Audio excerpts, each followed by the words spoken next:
नवौं पटकको मन्त्री परिषद विस्तारमा 3 मन्त्री थपिए, सरकारले अझै पाएन पूर्णता। कान्तिपुर समाचारमा आज संघीय संसदको बजेट अधिवेशन वैशाख 24 गतेका लागि आह्वान।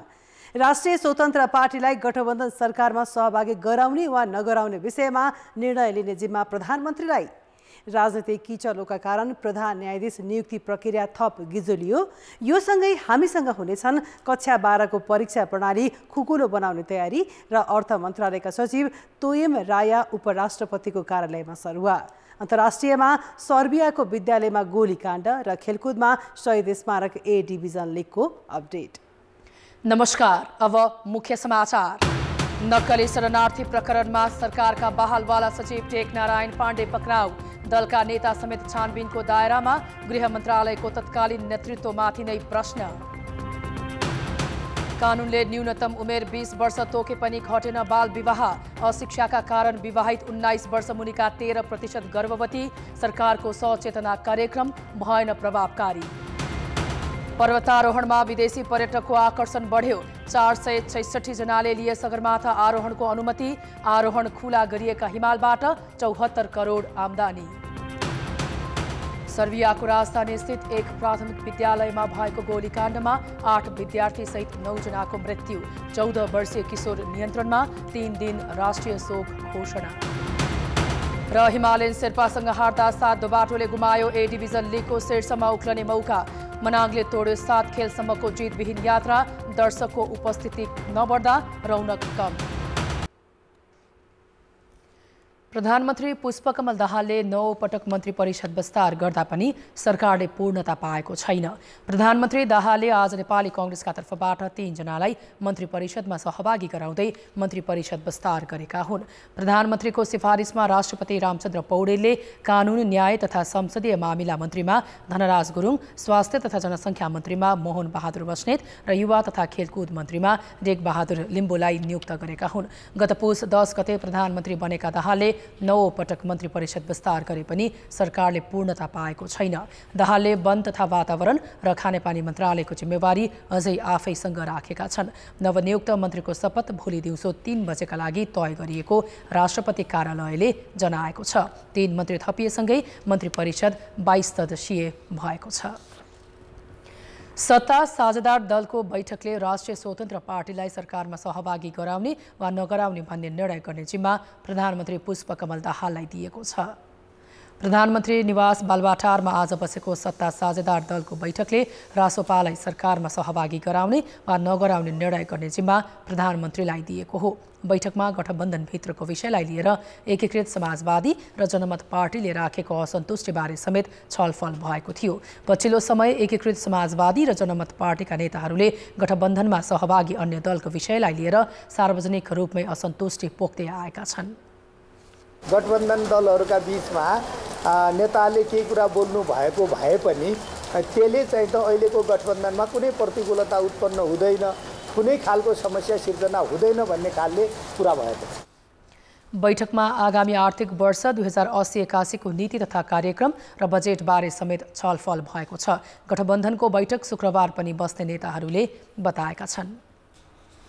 राष्ट्रपति रामचन्द्र पौडेलले संघीय संसदको बजेट अधिवेशन वैशाख 24 गतेका लागि आह्वान गरेका छन्। सिंहदरबारमा आज बसेको मन्त्री परिषद बैठकले वैशाख 24 गते बजेट अधिवेशन आह्वान गर्न राष्ट्रपति रामचन्द्र पौडेल समक्ष सिफारिस गर्ने निर्णय गरेको थियो। बजेट अधिवेशनमा सरकारले नीति तथा कार्यक्रम र आगामी आर्थिक वर्षको बजेट प्रस्तुत गर्नेछ। त्यसबाहेक सरकारले विधेयकहरू समेत पेश गर्न सक्छ। तर अहिलेसम्म सदनमा कुनै विधेयक लैजाने तयारी नभएको कानुन मन्त्रालयले जनाएको छ।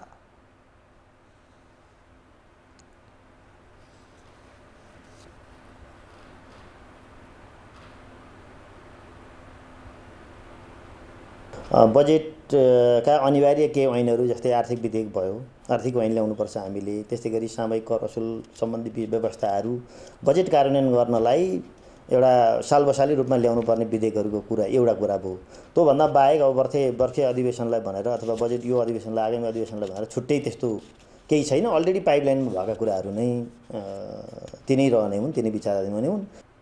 संसदको हिउँदे अधिवेशनबाट कुनै पनि विधेयक पारित भएनन्। संसद सचिवालयले महत्त्वपूर्ण विधेयक र सार्वजनिक महत्त्वका विषय बजेट अधिवेशनमा प्रस्तुत हुन सक्ने जनाएको छ।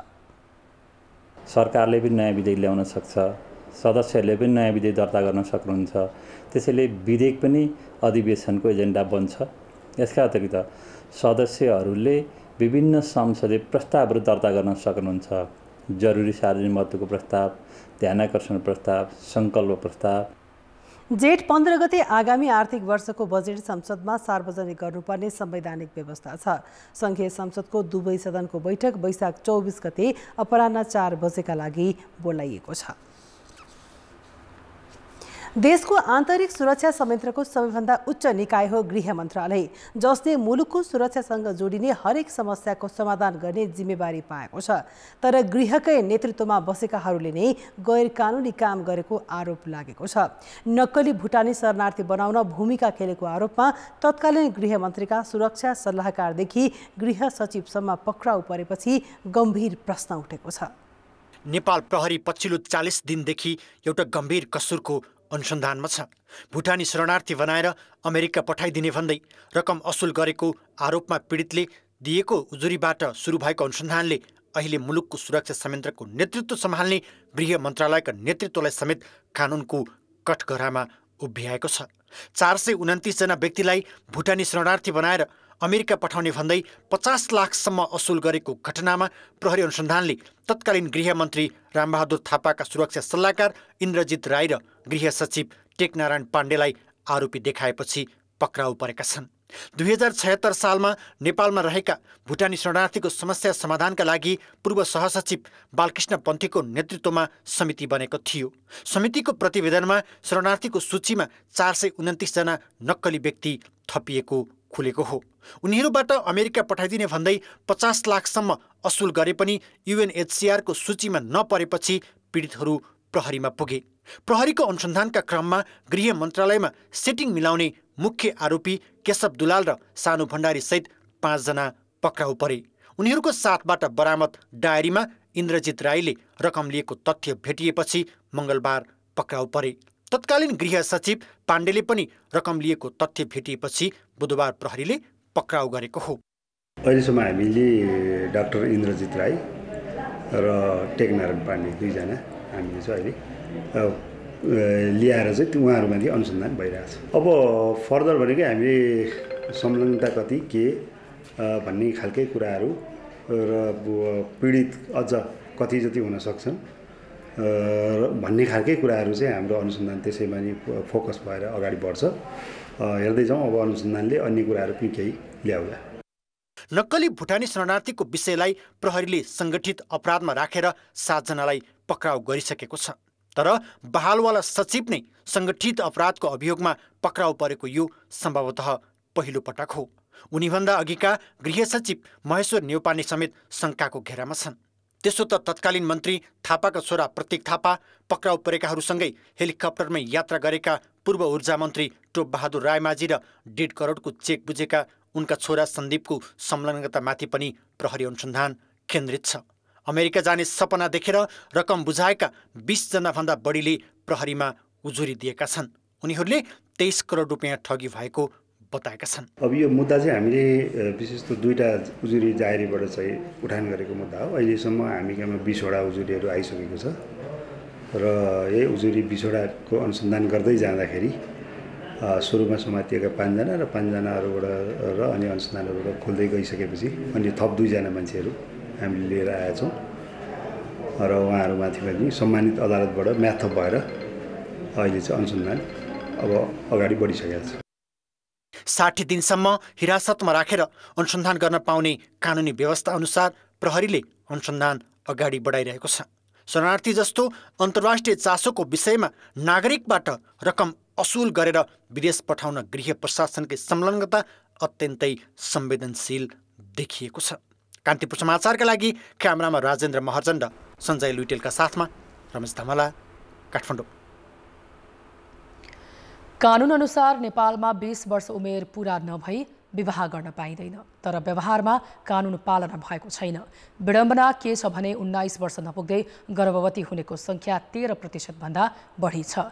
मातृ मृत्युदर बढी हुनुमध्येको एक कारण कम उमेरमा गर्भवती हुनु नै हो, तर कम उमेरमै आमा बनेर जोखिम बेहोर्न किशोरीहरू बाध्य छन्।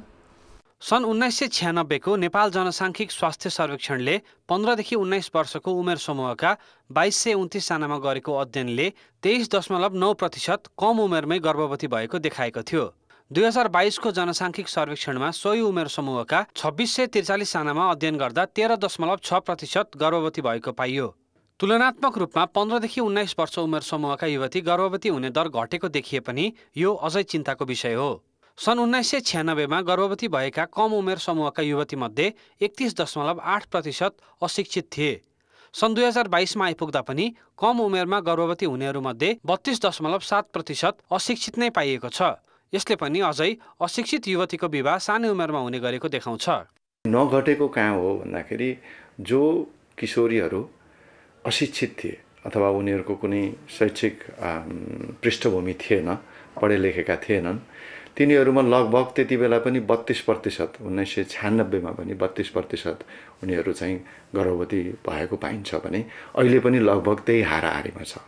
भनेपछि राष्ट्रिय स्तरमा हेर्ने हो भने घट्दै गएको देखिन्छ, तर एउटा निश्चित समूहमा हेर्ने हो, जस्तै शिक्षाको कमी भएको किशोरीहरूमा हेर्ने हो भने त्यो खासै घटेको देखिँदैन। मुलुकी देवानी संहिताले 20 वर्ष उमेर पुरा भएमा मात्र विवाह गर्न पाइने भनेको छ, तर त्यो कानुन व्यवहारमा लागू भएको पाइँदैन। कम उमेरमा गर्भवती हुनु आफैमा जोखिम हो, तर कानुनले समेत यो दण्डनीय छ भन्ने समेत पत्तो नभएका कारण थप समस्या देखिएको कानुनविद बताउँछन्। सबभन्दा पहिलो जिम्मेवार भनेको कानुन बनाउने सरकारको नै जिम्मेवारी हो। जुन कानुन लिएर आउँछ त्यो कानुनमा के छ, किन ल्याइयो, के को लागि, जनतालाई यसले के फाइदा गर्छ भन्ने कुरा नै बुझाउनु पर्ने आवश्यकता चाहिँ नि पहिलो चाहिँ नि सरकारले नै गर्नुपर्ने हुन्छ। यो 3 तहको सरकार छ, 3 तहको सरकारले आफ्नो जिम्मेवारीहरू वहन गर्नु पर्यो। कम उमेरमा विवाह गरेर गर्भवती हुँदा आमा र बच्चा दुवैलाई जोखिम हुन्छ। शारीरिक रूपमा परिपक्व नभएसम्म गर्भवती हुँदा स्वास्थ्यमा अनेक समस्या आउन सक्ने चिकित्सक बताउँछन्। एक त शारीरिक बनावट नै त्यतिको राम्रोसित डेभलप भएको हुँदैन, त्यसमा पनि फेरि उनीहरूलाई चाहिँ नि अवेरनेस पनि छैन हैन। अब आफू गर्भवती भएपछि कस्तो खाना खानुपर्छ, कहाँ कहाँ जाँच गर्नुपर्छ, कति टाइम जाँच गर्नुपर्छ, कुन डक्टरलाई देखाउनुपर्छ, अवेरनेस छैन। प्लस चाहिँ नि उनीहरूले अब त्यस्तो भएको हुनाले रेगुलर चेकअप नगरेर स्वास्थ्यमा ध्यान नदिएर अब 9 महिना नपुगिकन गर्भ के अरे मतलब बच्चा पाउने हैन, प्रिमेच्योर डेलिभरी भन्छौँ, त्यसमा चाहिँ आमालाई पनि बच्चालाई पनि असर त पर्छ। आफ्नो स्वास्थ्य र कानुनी व्यवस्थाबारे जनस्तरमा पर्याप्त जानकारी नहुँदा विवाह सम्बन्धी कानुनको पालना भएको देखिँदैन। यस्तो अवस्थामा तिनै तहका सरकारले नागरिक स्तरसम्म चेतना फैलाउनुको विकल्प छैन। कान्तिपुर समाचारका लागि क्यामेरामा सञ्जय लुइटेल र जिल्ला सहकर्मीहरूका साथ कृपाल गौतम, काठमाडौँ। अब जनताको आवाज हामीले आज 7 प्रदेशमा सोधेका छौँ। कम उमेरमै विवाह हुने प्रवृत्ति रोक्न के गर्नु पर्ला? जनताको आवाज। मधेसमा सबभन्दा बढी दहेज प्रथाले गर्दाखेरि अनि पढाइको कारणले सबभन्दा लेडीलाई किन पढाइराखे, त्यसको लागि पनि कमै उमेरमा बिहे गरिदिन्छन्। बाल विवाह न्यूनीकरणका लागि विद्यालयमा यस सम्बन्धी पाठ्यक्रममै चाहिँ ल्याउनुपर्छ। बालबच्चाहरूलाई हामीले शिक्षा दिशा दिनुपर्दछ, जनचेतना दिनुपर्दछ। बाल विवाह गरिसकेपछि के कस्ता खालको समस्याहरू आउँछ भनेर हामीले बालबालिकाहरूलाई चाहिँ सचेत गरायो भने चाहिँ बाल विवाह रोकिन सक्छ। कानुनहरू चाहिँ पूर्ण रूपमा कार्यान्वयन गर्नुपर्छ। सचेतनाका कार्यक्रमहरू सञ्चालन गर्नुपर्छ। बालबालिका आफै पनि सचेत हुनु पर्यो। विद्यालय स्तरबाटै जनचेतनामूलक कार्यक्रमहरू गर्नुपर्छ। निकट बस्तीहरूमा जनचेतनामूलक सरकारले कार्यक्रमहरू चाहिँ गराइराख्नु पर्यो। कम उमेरको विवाहबाट हुने समस्याहरू आफ्नो अभिभावकले सिकाउनु पर्यो। पालिकाहरूले सचेतना कार्यक्रम गर्नुपर्छ। साथीभाइहरूलाई अनि त्यहाँ टोलमा भएका सबैलाई कम उमेरमा विवाह गर्न हुन्न भनेर जनचेतना जगाउनु पर्यो। कडा खालको कारबाही ल्याउने खालको कार्यक्रम ल्याउनुपर्छ। सानो उमेरमा विवाह गर्दाखेरिका फाइदा अथवा बेफाइदाहरू के हुन्छन् भनेर त्यस्तो खालको पाठ्यक्रममा पनि त्यो कुराहरूको समावेश, त्यो टपिक्स चाहिँ समावेश भयो भने धेरै कुराहरू जानकारी हुन्छ। समाजदेखि नै सचेत बनाउँदै लैजानुपर्छ। सबभन्दा पहिला त घरको शिक्षा, घरको माहौल राम्रो बनाउनु पर्यो, पढाउनु पर्छ। बुद्धिमान बन्नुपर्छ। स्कुलमा गएर टिचरहरू सरहरूसित वास्तवमा राम्रोसितलाई सम्झाउनुपर्छ। गरिब छन्, निमुखा छन्, उहाँहरूले आफ्नो बच्चालाई पाल्न नसक्ने अवस्थामा उहाँहरू बाल विवाह गर्दै हुन्छ। यो कारणले सरकार, स्थानीय सरकार, तिनै तहको सरकार चाहिँ गम्भीर हुनु आवश्यक छ। नैतिक शिक्षा र धार्मिक शिक्षाहरू पनि स्कुलदेखि लिएर घरमा पनि हामीले दिनुपर्ने अति नै आवश्यक छ।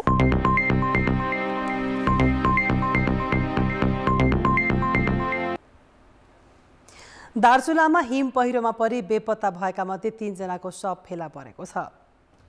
दार्चुलाको ब्यास गाउँपालिका 1 भोलिङमा हिजो गएको हिम पहिरोमा पुरिएका 5 मध्ये 3 जना मृत फेला परेको दार्चुलाका प्रमुख जिल्ला अधिकारी किरण जोशीले जानकारी दिइन्।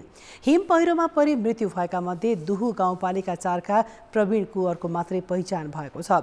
भोलिङको हिउँ पहिरोमा बेपत्ता हुनेहरू दार्चुला, बझाङ र डोटीका हुन्। मौसमका कारण खोजी र उद्धारमा कठिनाई भएको प्रहरीले जनाएको छ। एउटै पालमा बस्दै आएका 12 जना मध्ये 7 जनाको भने सकुशल उद्धार गरिएको प्रहरीले जनाएको छ। यसैगरी बझाङको सुरमा स्थित देवडीकी एक महिला पार्थी हिमाल क्षेत्रमा बेपत्ता भएकी छन्। यार्सा टिप्ने सिजन सुरु भएपछि उच्च पहाडी र हिमाली जिल्लाका पाटनमा घुइँचो लाग्ने गर्छ। पृथ्वी राजमार्ग अन्तर्गत तनहुको बन्दीपुर 5 स्थित याम्पा आदि खोलामा ट्रकको ठक्करबाट 3 जनाको मृत्यु भएको छ। डुम्रेबाट मुगलिनतर्फ जाँदै गरेको ना 4ख 1973 नम्बरको ट्रकले सडक छेउमा रहेको घरमा ठक्कर दिँदा घरभित्र र बाहिर बसिरहेका 8 जना घाइते भएका छन्। घाइतेमध्ये बन्दीपुर 1 का 12 वर्षीय आयुष भुजेल, 50 वर्षीय चेत बहादुर घरती र 69 वर्षीय सनब बहादुर भुजेलको उपचारको क्रममा मृत्यु भएको प्रहरीले जनाएको छ। ट्रकको ठक्करबाट घाइते 5 जनालाई उपचारका लागि पुरानो मेडिकल कलेज भरतपुर लगिएको छ। 14 महिनादेखि कायम मुकायमको भरमा चलिरहेको सर्वोच्च अदालतमा तत्कालीन प्रधान न्यायाधीश नियुक्तिको माग गर्दै बार एसोसिएसन आन्दोलनरत छ। तर संवैधानिक परिषद सम्बन्धी ऐनको अभाव मात्रै होइन, परिषद सदस्यहरूको राजनीतिक स्वार्थका कारण न्यायपालिकाले नेतृत्व पाउन सकिरहेको छैन। तत्कालीन प्रधान न्यायाधीश चोलेन्द्र शमशेर राणा विरुद्ध 2078 फागुन 1 गते संसद सचिवालयमा महाभियोग प्रस्ताव दर्ता भए यता सर्वोच्च अदालत 14 महिनादेखि नेतृत्वविहीन छ। राणाको बहिर्गमनपछि नेतृत्व लिएका दीपक कार्कीले कायम मुकामकै अवस्थामा अवकाश पाए। उनी पछि आएका हरिकृष्ण कार्की पनि आगामी साउन 20 मा उमेर हदका कारण अवकाश पाउँदैछन्। तर प्रधान न्यायाधीश नियुक्तिका लागि राजनीतिक नेतृत्व अझै गम्भीर देखिएको छैन। भाषणमा स्वतन्त्र र निष्पक्ष न्यायपालिकाको कुरा गरे पनि राजनीतिक नेतृत्वले अप्रत्यक्ष रूपमा हस्तक्षेप गरिरहेको पूर्व न्यायाधीशको बुझाइ छ। अनि अध्यादेशको विचाराधीन मुद्दाहरू छन्, अहिले त्यो 52 जना नियुक्तिका मुद्दाहरू छन्, राष्ट्रपतिको त्यो 2 पटक इन्कार गरेका महत्त्वपूर्ण मुद्दाहरू छन् जुन खास कुनै दललाई प्रत्यक्ष असर पर्छ त्यो बदर भयो भनेदेखि। अनि यो मुद्दा अहिले कसरी ल्याइरहेछन् भने तपाईँको हामीलाई साथ नदिएको कारणले हामीले चाहिँ नि प्रधान न्यायाधीशलाई कामुमे बिदा दियौँ। त्यसकारण त्यहाँ हामीले गरेका निर्णयका असर पर्ने मुद्दाहरू त्यहाँ छन्। त्यो उल्ट्यो भने तपाईँहरूको नि यही गति हुनसक्छ भनेर यो चाहिँ एउटा चेतावनीको तर्साउने किसिमको वातावरण हो। न्यायपालिका सुधारका लागि 109 दिनसम्म आन्दोलन गरेको बार एसोसिएसनले आइतबारदेखि प्रधान न्यायाधीश तत्काल नियुक्तिलाई मुख्य मागका रूपमा अगाडि सारेको छ। प्रधान न्यायाधीश पदलाई राजनीतिसँग जोडेर नियुक्ति नगर्ने नियत राखिएको बारको आरोप छ। फैसला दुवैको पक्षमा हुन सक्दैन। अदालतले गर्ने फैसला कुनै एउटा व्यक्तिको पक्षमा जाला। यसो भन्दैमा हाम्रो पक्षमा फैसला भयो या भएन भन्ने दृष्टिकोणले अदालतलाई मूल्याङ्कन गर्न थालियो। प्रधान न्यायाधीश नियुक्तिको विषयलाई त्योसँग मेरो पार्टीले अब समर्थन गर्छ या गर्दैन भन्ने दृष्टिकोणले हेर्न थालियो भने त संवैधानिक निकायमा रहेका व्यक्तिहरू कति निकम्मा छन् भन्ने कुरा हेर्न मिल्दैन, सकिँदैन र। यसको मतलब उहाँहरू त्यो जुन संवैधानिक दायित्व उहाँलाई निर्वहन गर्नको लागि दिइएको छ त्यसको लागि उहाँ सक्षम नै हुनुहुन्न। न्यायपालिका अविच्छिन्न रहनुपर्ने मान्यता संविधानले नै राख्दा पनि नेतृत्वले इच्छा नदेखाउनु न्यायपालिकाको शाख गिराउने उद्देश्य भएको टिप्पणी जानकारहरूको छ। अध्यादेश मार्फत भए पनि संवैधानिक परिषद सम्बन्धी कानुन ल्याएर प्रधान न्यायाधीश नियुक्तिको प्रक्रिया अगाडि बढाउनु पर्ने उनीहरूको राय छ। अध्यादेशको त्यसको पक्षधर होइन, ल्याउनु हुँदैन। तर अब आउने अवस्था हेर्नुहोस् त, त्यो जेठ 15 मा त बजेटको लागि त अब उता तयार हुनु पर्यो। त्यसपछि त ध्यान उतापट्टि जान्छ। जबकि अस्ति मैले एउटा कार्यक्रम भेटेको थिएँ, प्रधान न्यायाधीशको बेला आउँदैछ जाने, अनि फेरि यतापट्टि देश अस्तव्यस्त हुन्छ, उहाँकै प्रतिवेदन कार्यान्वयन बाँकी छ। त्यसले गर्दा यस्तो बेलामा ऐबिसी ल्याउनु हुँदैन थियो। नपल्किनुहोस्, तर यो एकपल्ट लिएर आउनुहोस्, लिएर आएर 6 जनाको आवश्यक नगर्नुहोस्।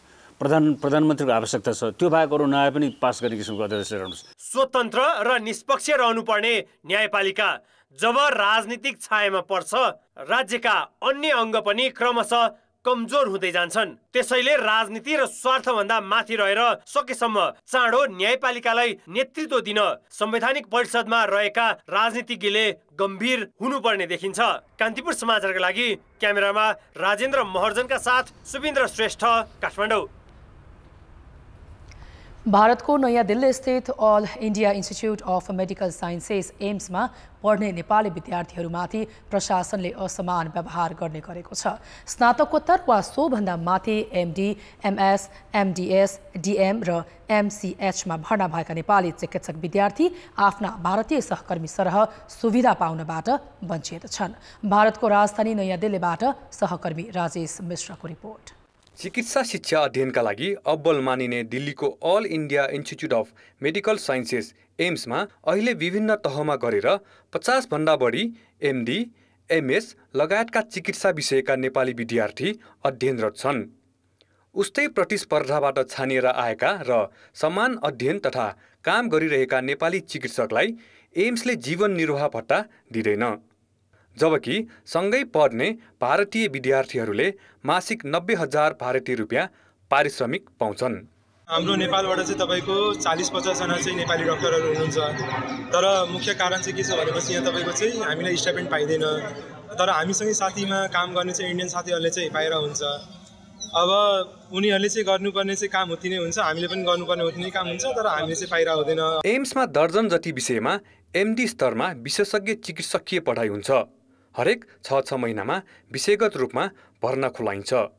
धेरैजसो विषयमा विदेशी विद्यार्थीका लागि 1 वा 2 सिटको कोटा निर्धारण गरिएको हुन्छन्।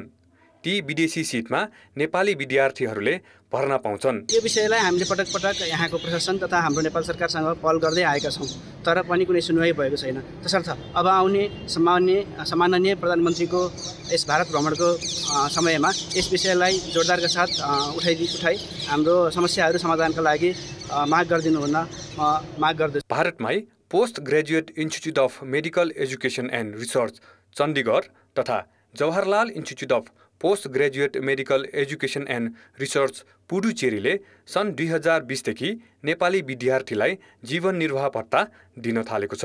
तर एम्समा अझै पनि नेपाली चिकित्सक त्यसका लागि सङ्घर्षरत नै छन्।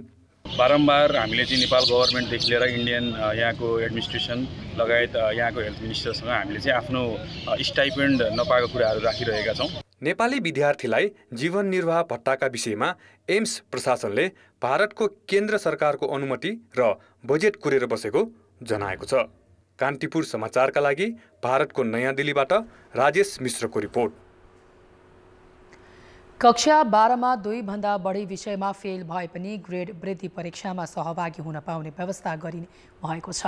पाठ्यक्रम विकास केन्द्रले लेटर ग्रेडिङ निर्देशिकाको ग्रेड वृद्धि सम्बन्धी प्रावधान संशोधनका लागि शिक्षा मन्त्रालयमा पठाएको हो। यसअघि 2 भन्दा बढी विषयमा फेल भए पुनः सबै विषयको परीक्षा दिनुपर्ने व्यवस्था थियो। अब भने विद्यार्थीले ग्रेड वृद्धि परीक्षामा सहभागी हुन पाउनेछन्। राष्ट्रिय परीक्षा बोर्डले लिने कक्षा 12को परीक्षामा 2 भन्दा बढी विषय फेल भएका विद्यार्थीले ग्रेड वृद्धि परीक्षामा सामेल हुन नपाउने व्यवस्था थियो। अब शिक्षा मन्त्रालयले लेटर ग्रेडिङ निर्देशिकाको ग्रेड वृद्धि सम्बन्धी प्रावधान संशोधन गर्दै 2 भन्दा बढी विषय फेल भएका विद्यार्थी पनि परीक्षामा सामेल हुन पाउने व्यवस्था गर्न लागेको हो। त्यस्ता विद्यार्थीले 3 वर्षभित्र सबै विषयमा तोकिएको ग्रेड प्राप्त गर्नुपर्नेछ। पूरक परीक्षा दिन पाउने व्यवस्था र पास भइसकेको जुन विषय छ त्यसलाई चाहिँ नेक्स्ट इयर चाहिँ दिन नपर्ने र जति विषयमा असफल भएको छ त्यति विषयमा चाहिँ दिन पाउने व्यवस्था हुनुपर्छ भन्ने लाइनको चाहिँ जुन डिमान्ड हो त्यो डिमान्डको सन्दर्भमा आवश्यक छलफल भएर सुझाव चाहिँ शिक्षा मन्त्रालयमा गएको छ। परीक्षा बोर्डका अनुसार हरेक वर्ष कक्षा 12को परीक्षामा 4,50,000 विद्यार्थी सहभागी हुँदै आएका छन्। ती मध्ये 60,000 भन्दा बढी विद्यार्थी 2 भन्दा बढी विषयमा फेल हुन्छन्। त्यस्ता विद्यार्थी अर्को वर्षको सम्पूर्ण विषयको परीक्षामा संलग्न हुनुपर्ने बाध्यता थियो, जसले गर्दा धेरै विद्यार्थीले पढाइ नै छाड्ने गरेका थिए। अब भने अन्तर्राष्ट्रिय प्रचलन अनुसार नेपालमा पनि ग्रेड विरोधी परीक्षामा सहभागी हुन पाउने व्यवस्था गर्न लागेको हो। सो अन्तर्राष्ट्रिय चाहिँ अभ्यास हेर्दाखेरि त्यो होइन रहेछ त्यो, किनकि चाहिँ जब कुनै विद्यार्थीले कुनै विषय चाहिँ मतलब उत्तीर्ण गरिसकेपछि अनि अर्को चाहिँ विषय फेल भयो भने त्यही कारणले चाहिँ उत्तीर्ण भएको विषय दिनुपर्ने चाहिँ औचित्य त छैन। त्यो हिसाबमा चाहिँ यसलाई चाहिँ के हो भनेपछि परिवर्तन गर्नुपर्छ, परिमार्जन गर्नुपर्छ भन्ने चाहिँ आवाज चाहिँ के हो भनेपछि चाहिँ सरकारवाला समूहहरूले पनि उठाएको चाहिँ हो। लेटर ग्रेडिङ निर्देशिकाको ग्रेड वृद्धि सम्बन्धी व्यवस्था 1 वर्षमै संशोधन गर्न लागि हो। यो नयाँ व्यवस्थाले 12 कक्षा उत्तीर्ण हुन नसकेकै कारण पढाइ छोड्ने विद्यार्थीको सङ्ख्यामा पनि कमी आउने अपेक्षा सरकारको छ। कान्तिपुर समाचारका लागि क्यामेरामा विनोद कोजु र राजेन्द्र महर्जनका साथ नारायण किलम्बु, काठमाडौँ। अब जनमतको अन्तिम परिणाम। जनमतमा हिजो हाम्रो प्रश्न थियो, नेपालले क्रिकेटलाई ठूला अन्तर्राष्ट्रिय प्रतियोगितामा प्रतिस्पर्धी बनाउन के गर्नु पर्ला? ए, पूर्वाधारमा लगानी, बी, खेलाडीलाई प्रोत्साहन र सी, सरकारकै प्राथमिकता। जनमतको अन्तिम परिणाम यस्तो छ, ए, पूर्वाधारमा लगानीमा 63%, बी, खेलाडीलाई प्रोत्साहनमा 20% र सी, सरकारकै प्राथमिकतामा 17% मत प्राप्त भएको छ। अब आजको प्रश्न। जनमत कक्षा 12 को परीक्षा प्रणाली खुकुलो बनाउने तयारीलाई के भन्ने? ए, समयानुकूल कदम, बी, विदेशी नबाट रोक्न र सी, विद्यार्थीलाई राहत। जनमतको अन्तिम परिणाम भोलि बेलुका 8 बजेको कान्तिपुर समाचारमा प्रसारण गर्नेछौँ। कृपया न्युज स्पेस AB वा सी टाइप गरी 34001 मा SMS गरी आफ्नो मत व्यक्त गर्नुहोला। मुस्लिम समुदायको इतिहास, संस्कृति र पहिचानको संरक्षणका लागि संविधानमा मुस्लिम आयोगको व्यवस्था गरिएको छ। आयोगमा अध्यक्ष सहित पदाधिकारी समेत छन्, तर सरकारको प्राथमिकतामा नपर्दा यो आयोगले अपेक्षाकृत काम गर्न सकेको छैन। संविधानको धारा 296 को उपधारा 1 बमोजिम 2074 मा मुस्लिम आयोग ऐन बन्यो। समुदायको विकास र उन्नयनका लागि सरकारलाई झकझक्याउन गठन भएको आयोगले हालसम्म स्थानीय, प्रदेश र सङ्घीय सरकारलाई मुस्लिम समुदाय केन्द्रित कार्यक्रम कार्ययोजना बनाएर सिफारिस गरेको छ। त्यसबाहेक केही ठाउँमा गोष्ठी र पुस्तक प्रकाशन बाहेक समुदायको सशक्तिकरणका लागि ठोस काम गर्न सकेको छैन। विभिन्न चाहिँ सेक्टरमा हामीले चाहिँ अध्ययन अनुसन्धान पनि हामीले गऱ्यौँ। जस्तो मदरसाको अवस्था अत्यन्तै नाजुक छ, त्यो मदरसाको बारेमा पनि हामीले अध्ययन गरायौँ भने मुस्लिम पहिचानको बारेमा अध्ययन गरायौँ र त्यो सँगसँगै अब हरेक सेक्टरमा अहिले चाहिँ खास गरी सरकारको कुनै पनि निकायमा यथार्थ मुस्लिमको चाहिँ डाटा अथवा चाहिँ मुस्लिमको चाहिँ समस्या, मुस्लिमको चाहिँ आवश्यकता भन्ने कुनै पनि रिसर्च चाहिँ छैन। त्यसकारणले हामीले चाहिँ बढीभन्दा बढी चाहिँ अहिले चाहिँ हाम्रो चाहिँ फोकस भनेको रिसर्चमा नै छ। आयोगले मुस्लिम समुदाय सम्बन्धी अध्ययन र खोज गर्न सकेको छैन, न त समुदायको शैक्षिक अवस्था सुधारमा नै कुनै काम गरेको छ। निजामती प्रशासनमा सहभागिता बढाउन केही कार्यक्रम गरेको भए पनि समुदायकै उत्थानमा काम गर्न नसकेको आरोप लागेको छ। मुस्लिमहरूको जुन समस्या छ त्यो समाधान कसरी हुन्छ त्यसको रिपोर्टिङ सरकारले गर्नुपर्थ्यो, सिफारिस गर्नुपर्थ्यो, सरकारले त्यसलाई चाहिँ त्यो हिसाबले कार्यान्वयन गर्नुपर्थ्यो। त्यो कुनै काम अहिलेसम्म आयोगले गर्न सकेको छैन। नङ र दाँत बिनाको बाघ हो, केही दिएको छैन खास, त्यस्तो केही खास छैन। संविधान र कानुनले दिएको जिम्मेवारी नै वहन गर्न नसकेको आयोगले काम गर्न नसकेको दोष सरकारलाई दिएको छ। वार्षिक कार्यक्रम कार्ययोजना बनाएर बजेटको माग गर्ने मात्र होइन, आवश्यक कर्मचारीको व्यवस्थापनमा समेत सरकारले चासो नदिँदा सोचे जति काम गर्न नसकेको आयोगको भनाइ छ। सरकारको जुन चाहिँ बजेटदेखि लिएर कर्मचारीको दरबन्दीदेखि लिएर हैन, यी सबै कुराहरू चाहिँ जुन हामीले सिफारिस गर्छौँ त्यसको कार्यान्वयनदेखि लिएर लास्टमा चाहिँ सबै जान्छ सरकारकै हातमा हैन। त्यसकारणले हामीले चाहिँ अलिकति चुनौती धेरै नै छ, किन समुदायले ठुलो आकांक्षा गरेछ, भोलि फेरि हामी पनि समुदाय बिच नै जानुपर्छ। संविधानको धारा 27 अन्तर्गत राखिएका 7 मध्ये मुस्लिम आयोगको पनि 10 वर्षमा पुनरावलोकन हुन सक्छ। यो आयोग औचित्य र आवश्यकताका आधारमा खारेज नै हुन सक्ने भएकाले जिम्मेवारी निर्वाहमा सरकार र आयोगका पदाधिकारी सचेत हुनुपर्ने देखिन्छ। कान्तिपुर समाचारका लागि विराटनगरबाट सुशीला पाठक र क्यामेरामा राजेन्द्र महर्जनका साथमा अवतार राई, काठमाडौँ। अर्थ र विकास। साहसिक पर्यटकको प्रमुख गन्तव्य बनेको नेपालको पर्वतारोहणमा विदेशी पर्यटकको आकर्षण बढ्दै गएको छ। यस वर्ष हालसम्मकै बढी 466 जनाले सगरमाथा आरोहणको अनुमति लिएको पर्यटन विभागको तथ्याङ्क छ। आरोहण खुला गरिएका हिमालबाट मात्रै नेपालले झण्डै 74 करोड आम्दानी गरेको छ। सगरमाथा आरोहणमा विश्वभरका पर्यटकको चासो बढेको छ। सन् 2023 को अहिलेसम्म 65 देशका 466 जनाले आरोहणको अनुमति लिएका छन्। अनुमति लिनेमा छिमेकी देश भारत, चीनदेखि द्वन्द्वग्रस्त युक्रेन, दक्षिण अमेरिकी देश क्युबासम्मका छन्। सबैभन्दा बढी चाहिँ चाइनाको साथीहरू हुनुहुन्छ, 96 जना साथीहरूले अनुमति लिनुभएको छ र त्यस पछाडि चाहिँ युएसए पर्छ, जसमा चाहिँ 87 जना साथीहरूले आरोहण अनुमति लिनुभएको छ। सरकारले हालसम्म खुला गरेका 24 हिमाल आरोहणका लागि यस वर्ष 1079 जनाले अनुमति लिए, जसबाट 73 करोड 97 लाख राजस्व सङ्कलन भएको छ, जसमा सगरमाथाबाट मात्रै 65 करोडभन्दा बढी छ। त्यस्तै यो वर्ष पर्यटक आगमन पनि वृद्धि भएको छ। सन् 2023 को अहिलेसम्म 3,26,000 पर्यटक नेपाल भित्रिएका छन्। अप्रिल महिनामा चाहिँ हामी करिब 90% भन्दा बढी रिकभर भएको देखिन्छ। 2019 को दाँजोमा 2021 मा त खासै अराइभल भएन, यहाँलाई थाहा चाहिँ छ। त्यसले गर्दा अहिले आगामी दिनहरू चाहिँ यो मार्च अनुहारसम्म यो 2023 लाखदेखि नै हामी एकदम राम्रो रफ्तारमा हाम्रो चाहिँ पर्यटक आगमनहरू बढिरहेको छ। अब प्रत्येक महिना 10-12% जस्तो बढिरहेको अवस्था छ।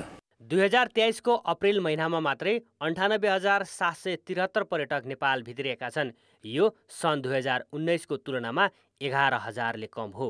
2019 को अप्रिलमा 1,09,000 पर्यटक नेपाल भित्रिएका थिए। यता पर्यटन व्यवसाय भने सरकारले एकीकृत पर्यटन नीति ल्याउन र प्रचार प्रसार गर्न नसक्दा अपेक्षित पर्यटक भित्रिन नसकेको बताउँछन्। युट्युबहरू छन्, ब्लगरहरू छन्, होइन, यी माध्यमबाट चाहिँ बढी प्रमोसनमा फोकस गर्यो भने राम्रो हुन्छ। हामीले चाहिँ विभिन्न किसिमका ट्राभलको मार्टको नाममा करोडौँ रुपियाँ खर्च गरेका छौँ। त्यो पैसा चाहिँ यो युट्युब बनाउनेमा, युट्युबबाट चाहिँ यसलाई बनाएर राम्रो भिडियोहरू बनाएर चाहिँ हामीले चाहिँ त्यसलाई बुस्ट गऱ्यौँ, प्रमोसन गऱ्यौँ भने त यो ट्राभल मार्टमा उडाएको करोडौँ रुपियाँले ल्याएको टुरिस्टभन्दा यसले चाहिँ बढी टुरिस्ट भित्र्याउँछ। पर्यटन क्षेत्रबाटै देशलाई समृद्ध बनाउने सरकारको नीति छ। वर्षेनी करोडौँ आम्दानी दिइरहेका हिमाल आरोहणलाई सहज बनाउन त आवश्यक छ नै, जलवायु परिवर्तनका कारण काला पहाडमा परिवर्तन भइरहेका हिमाललाई जोगाउन ठोस रणनीति अवलम्बन गर्नुपर्ने खाँचो छ। कान्तिपुर समाचारका लागि जिल्ला सहकर्मीको सहयोगमा क्यामेरामा विनोद कोजुका साथ भरत रावल, काठमाडौँ।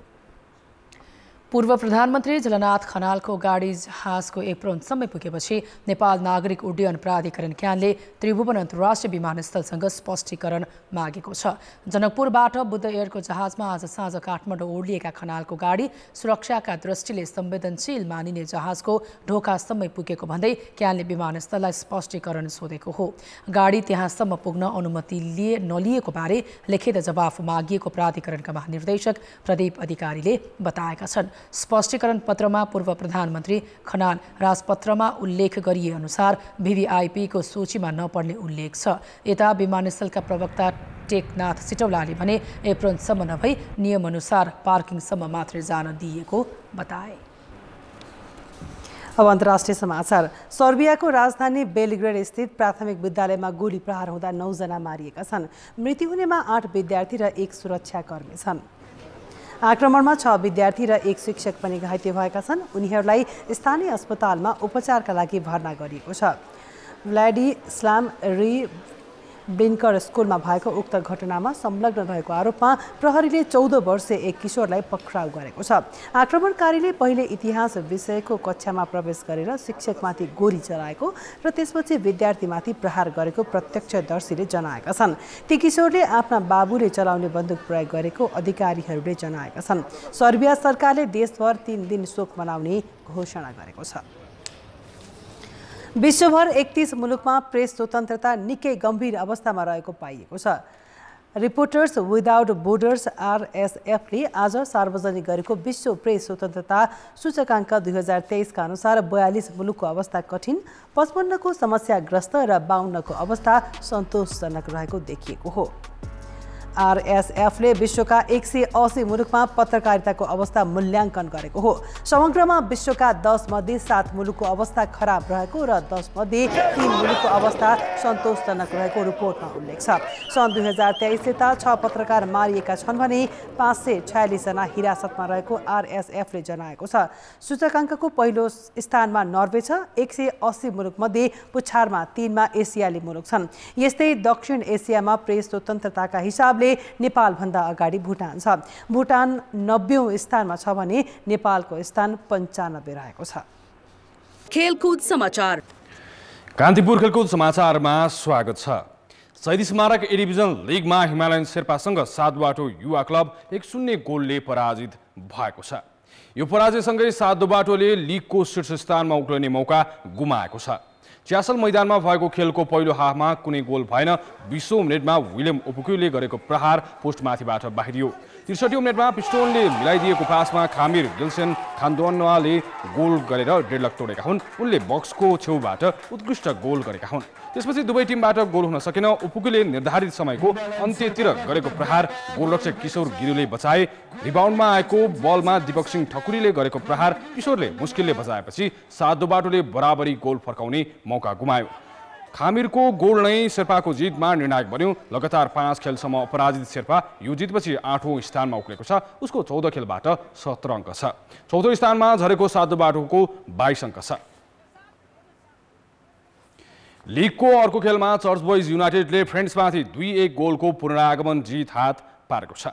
चर्चले 1-0 गोलले पछि परेको अवस्थामा कमब्याक गरेको हो।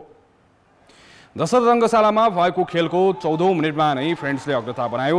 डोना थापाको फ्री किक बलमा बेन नास क्वान्साले हेडर मार्फत गोल गरे। 37औं मिनेटमा जोसेफ बेम्पाले बक्सभन्दा बाहिरबाट गरेको शक्तिशाली प्रहार पोस्टमाथिबाट बाहिरिएपछि चर्चले पहिलो हाफमा बराबरी गोल फर्काउने मौका गुमायो। दोस्रो हाफको अन्तिम समयतिर चर्चले 2 गोल फर्कायो। 87औं मिनेटमा अञ्जन विष्टले पेनाल्टीमा गोल गरी बराबरी गोल फर्काए। रञ्जित सिंहलाई क्वान्साले फाउल गरेपछि पाएको पेनाल्टीलाई नेपाली राष्ट्रिय टिमका समेत महत्त्वपूर्ण सदस्य अञ्जनले सहजै फिनिसिङ दिएका हुन्। इन्जुरी समयमा वैभवी खेलाडी आशिष चापागाईले गोल गरे। कमल श्रेष्ठको कर्नर बललाई फ्रेन्ड्सका डिफेन्डरले क्लियर गर्न सकेनन्, जसको फाइदा उठाउँदै मौसम थापाले दिएको पासमा आशिषले गोल गरेका हुन्। यो जितपछि दोस्रो स्थानमा उक्लिएको चर्चको 14 खेलबाट 24 अङ्क भएको छ। यो पराजयपछि समान खेलबाट फ्रेन्ड्स रेलिगेसन जोनमा झरेको छ। उसको मात्र 15 अङ्क छ। 8 पटकको च्याम्पियन मनाङ मर्स्याङ्दी क्लबको हारको श्रृङ्खलामा पूर्ण विराम लागेको छ। आज मनाङले 7 खेलपछि पहिलो जित हात पारेको हो।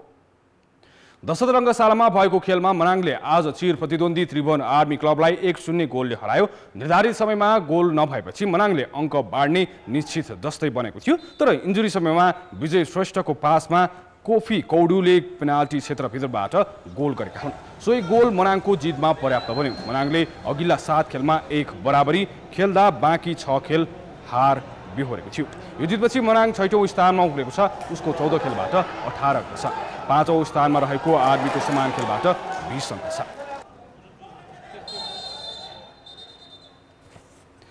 कुनै समय थियो ए डिभिजन लिगका खेल भन्नासाथ काठमाडौँको दशरथ रङ्गशालामा भरिभरा हुन्थ्यो, तर पछिल्ला 4 सिजन यता शहीद स्मारक ए डिभिजन लिगलाई दर्शकले माया मारेका छन्। 5 वर्ष रोकिएको लिगले 2075 सालपछि निरन्तरता पाए पनि दर्शकको उपस्थितिले निरन्तरता पाएन।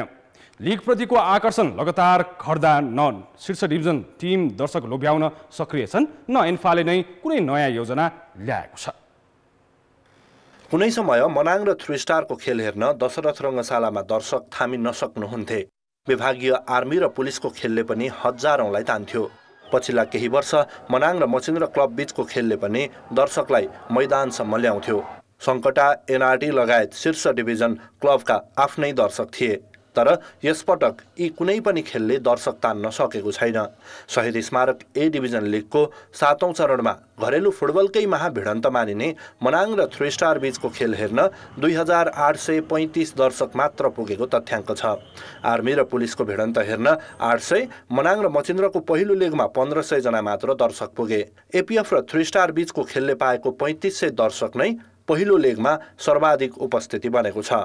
इन्फाले पनि लिगलाई चाहिँ जुन किसिमले विकेन्डमा खेलाएर रेस्टहरू दिनु पर्थ्यो र ग्यापहरू हुनु पर्थ्यो, त्यो गर्न सकेनौँ र विभिन्न त्यसमा विविध कारणहरू छन् होइन। तर अर्कोतिर विश्व फुटबल जसरी अघि बढिरहेछ, विश्वका क्लबहरू जसरी अघि बढिरहेछ, हाम्रो क्लबहरू त्यो गतिमा चाहिँ जान नसक्नु अर्को कारण हो। यसपालि 3 स्टारको दर्शक छैन भने जस्तो हाम्रो नि फिल भएको हो। तर यसो हेर्दाखेरि 3 स्टारको नेपाली फुटबलकै दर्शक छैन यसपालि होइन, फुटबलकै दर्शक छैन नि भनेपछि हामी चाहिँ हाम्रो ठाउँबाट चाहिँ 3 स्टारको दर्शक बढाउने कोसिस गर्छौँ र जिम्मेवार सबैले चाहिँ नेपाली दर्शक पनि बढाउने कोसिस गरिदिनु भयो भने चाहिँ त्यसमा हामी धेरै खुसी। नेपालमा फुटबलको क्रेज छ। राष्ट्रिय टिमको खेल हुँदा मैदानमा दर्शक थामी नसक्नु नै हुन्छन्। मफसलका गोल्ड कपमै पनि दर्शकको भिड सम्हाल्न मुस्किल पर्छ। तर फुटबलकै मेरुदण्ड मानिने लिगको आकर्षण भने घट्दो छ। समयमै लिग नहुनु र खेल प्रतिस्पर्धात्मक नबन्नु लगायतका कारणले लिग लोकप्रिय बन्न नसकेको हो। हामी खेल्ने बेला लगभग केही नभए पनि 10 देखि 15,000 जति मान्छे हुन्थ्यो। अहिले यो चाहिँ छैन। फुटबलको क्रेज चाहिँ घटेछ। टिकट प्राइस अलिक कमै राखिदिएको बेटर हुन्छ अझै, किनकि अब मान्छेहरू कति हेर्न मन हुन्छ अनि अब टिकट हाई भएर नि कति त आउँदैन अनि यसो विकेन्डहरूमा मात्र गेम भयो भने अझै बेटर। त्यसो त शीर्ष डिभिजन क्लबले गेट मनीबाटै करोडौँ रुपैयाँ कमाउनु पर्ने हो। तर नेपालका क्लब एन्फाले दिने तयारी खर्चकै भरमा निर्भर छन्। प्राय क्लबहरूले लिग खेलेर घाटा नै हुने गरेको बताउँछन्। त्यही कारण पनि दर्शक आकर्षित गर्ने योजना बनाउन क्लबहरूले आवश्यक ठानेका छैनन्। एन्फा लिग हुँदैमा दङ्ग पर्ने र क्लबहरू सहभागितामै रमाउने प्रवृत्तिले न दर्शकलाई आकर्षित गर्न सकिन्छ न त फुटबलको नै हित हुन्छ। कान्तिपुर समाचारका लागि क्यामेरामा विनोद कोजुका साथ रेवन्दाहाल, काठमाडौँ। कान्तिपुर खेलकुद समाचारहरूलाई यति नै। अब मौसम सम्बन्धी जानकारी।